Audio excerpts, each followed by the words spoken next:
Poker is a game of patterns, probabilities, and perception. But there's one skill that distinguishes good players from great ones, not how you play your cards, but how well you read the texture of the hand as it unfolds. I'm Terry from PokerRailbird.com, and this is part one of a two-part series on reading the board. In this first installment, we're going to focus on the flop, the first three community cards, and how that initial texture can dramatically shape the decisions you make for the rest of the hand. Because while most players look at the board, very few actually read it. The flop doesn't just tell you what's out there, it tells you what's possible.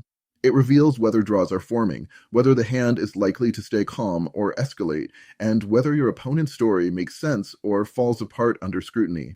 Even so-called dry flops, like King 7-2 Rainbow, can be far more dangerous than they appear. Especially in loose games, someone almost always connects. So in this video, we'll break down how to evaluate flop texture, dry versus wet, static versus dynamic, so you can recognize danger early, make better reads, and avoid common traps. And then in part two, we'll go deeper into how to read the turn and river, where hands complete, bluffs intensify, and big decisions get made. Let's dive in.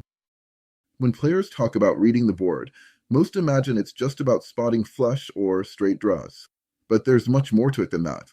Reading the board is about understanding what's possible, what's likely, and what that means in the context of your opponent's ranges and behaviors. And the math behind it? It's staggering. While there are 2,598,960 possible 5-card combinations in a 52-card deck, in Texas Holdem, players form their best hand from 7 available cards. So the number of possible hand outcomes is much higher. There are 133,784,560 possible 7-card hands in Texas Holdem. From each of these, 21 different 5-card combinations can be formed, but only the strongest is used to determine the winner. Before the flop, there are 1,326 possible starting hands. Once you ignore suit combinations and focus on structure, for example, suited connectors, pairs, offsuit hands, that narrows to just 169 distinct hand types. Now, once you've seen your 2-hole cards, there are 19,600 possible flop combinations. That's 19,600 different board scenarios you could be facing, and that's before the turn and river even arrive. After the flop, there are 47 possible turn cards, and after the turn, 46 possible river cards, giving us 2,162 total turn, river combinations, or 1,081 unique combinations assuming order doesn't matter. Ending game? You'll only ever see 7 cards total, your 2-hole cards and 5 community cards, which means that by the time the flop is dealt, you've already seen 71.4% of the cards you'll have access to in the hand. So how likely is it that someone hits something? Let's look at some real-world board threats. If the board shows 3 cards to a straight, there's about a 75% chance that someone at a full table has a straight. If there are 3 of the same suit, there's a 37% chance someone has completed a flush. If the board is paired, or contains trips or 2 pair, there's nearly a 49% chance that someone has a boat or better. Every board tells a story. If you ignore that story, if you only focus on your hand and not the texture of the board, you're playing poker blindfolded. The board is a map. Read it right and you'll avoid traps, spot value, and start making decisions rooted in logic, not emotion. To make smart decisions, you need to understand the 4 core types of board texture in poker: dry, wet, static, and dynamic. But remember, every board carries hidden danger. Even the driest flop can conceal 2 pair or a set, especially in loose games. Always treat the texture with respect until you've ruled out the monsters. First, let's take a look at a dry board, one with very few draws. There's not much coordination, and it's hard for anyone to hit a strong hand or a draw. Boards like King of Spades, 9 of Diamonds, and the 2 of Clubs, no flush draws, no straight draws, just raw high cards. C-bets are more effective because fewer hands connect. If someone shows big interest, you should take it seriously. Great for bluffing, but only if your opponent has the discipline to fold. A wet board is loaded with draw possibilities, straight draws, flush draws, combo draws, the works. As an example, a board like the 8 of Spades, 7 of Spades, and the 5 of Hearts. This board has open-ended straights, flush potential, and pair plus draws. On these type boards, equity shifts fast. Multi-way pots are common. You can't take your foot off the gas, but you also can't bet blindly. On a wet board, your hand strength can change with every street, and so can your opponent's. A static board is one that is unlikely to change the strength of hands much on future streets. A flop like Ace 7 3 Rainbow is a perfect example. There are no flush draws. There are no straight draws. And unless someone holds a set, most players will simply have one pair at best. Even after the turn and river, it's unlikely that anyone will drastically improve. This is what defines a static board. It freezes the relative strength of hands early. If you're ahead now, you're probably staying ahead. A dynamic board can swing in a heartbeat. Even if you're ahead now, the texture is likely to shift, creating new threats, outs, and reasons to slow down. As an example, a flop like the Queen of Spades, Jack of Clubs, and the Ten of Spades opens up possible straights, flushes, overcards, and combo draws. On these boards, pot control becomes important. Protect your equity, but don't overcommit. Players with draws have strong incentive to stay involved. There will be some who say there's no real difference between a wet board and a dynamic board, but there is, and understanding that difference can help you avoid costly mistakes. A wet board already contains strong drawing possibilities, like straights and flushes. A dynamic board doesn't just have draws, it has the potential to change drastically on future streets. Many dynamic boards are also wet, but not all wet boards are dynamic, and vice versa. Every board falls into one or more of these categories. But don't just label it. Ask what that label means for this specific hand, because even a dry board can be dangerous if it connects hard with your opponent's range. Not all flops fall neatly into categories like dry, wet, static, or dynamic. Some board textures hide their threats. Others evolve rapidly depending on action, position, or range. Let's take a look at a few examples. Paired boards may not always appear dangerous, but may well be. As an example, let's look at a paired board such as the Queen of Diamonds, Queen of Spades, and the Six of Clubs. At first glance, this board may look tame, maybe even somewhat dry. What's the odds of someone holding a queen anyway? Statistically, in a 9-handed game, 18 cards are dealt before the flop. That's 34.6% of the deck. Even before any action unfolds, there's roughly a 49% chance that at least one opponent holds a queen. And the more players that remain in the hand post-flop, the higher those odds climb. This isn't just a tight game trap. In loose games, players chase anything with a face card, which makes boards like this even more volatile. If heavy action emerges on the turn or river, you must seriously consider full house potential and weigh your hand accordingly. Don't assume a paired board is safe.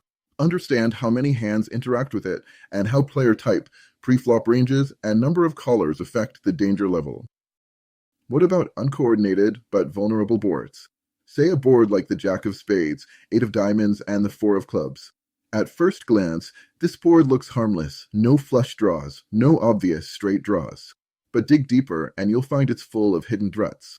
Hands like 10-9 have an open-ended straight draw here. Meanwhile, Queen 9 and 7-6 both have gut shots.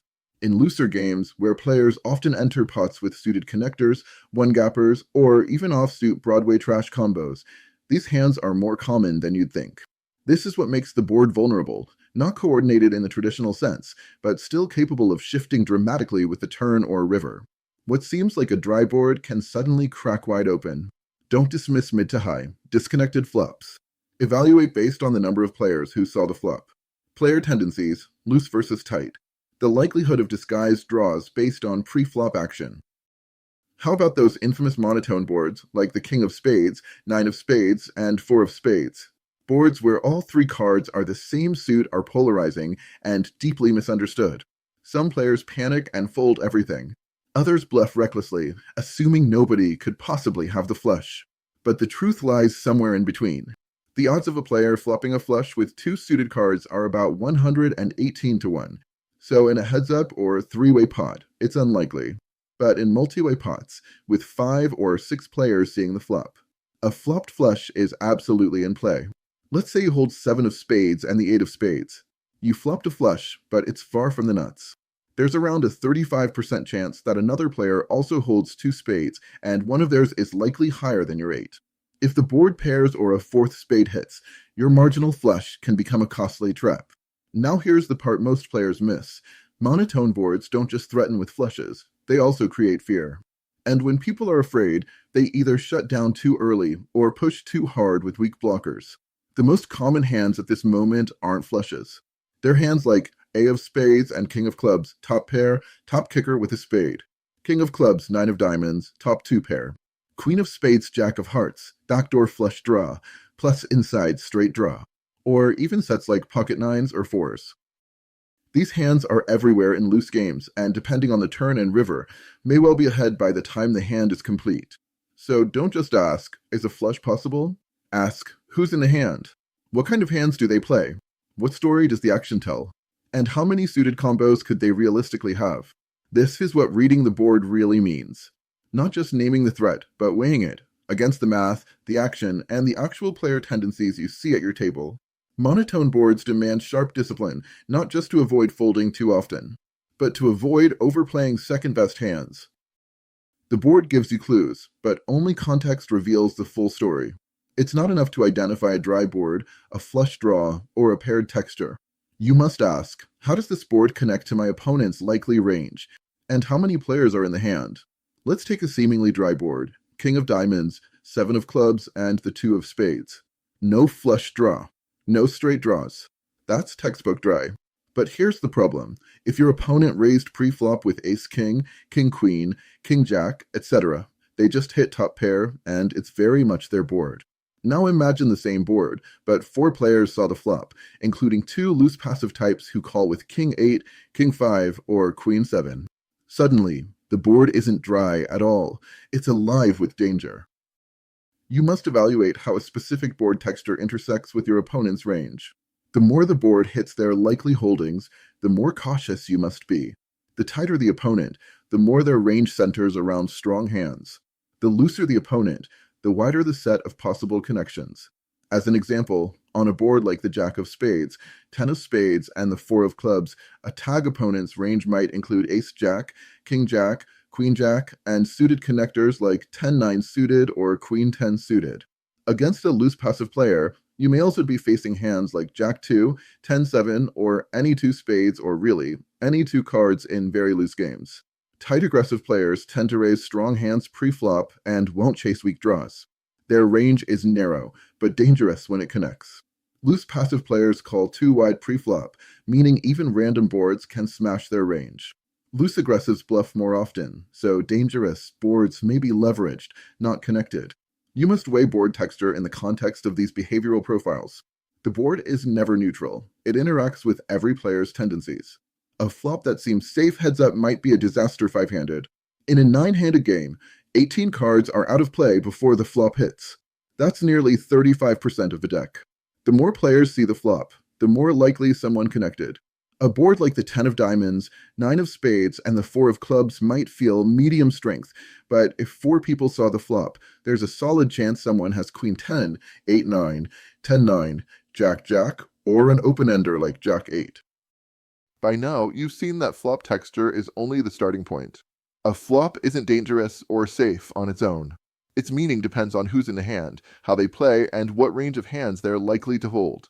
A board like king 7-2 might look bone dry. But against a tight pre-flop raiser with ace-king, king-queen, or pocket 7s, that's a disaster waiting to happen. Add in multi-way action with loose players holding king-5 or queen-7, and now the flop becomes loaded with landmines.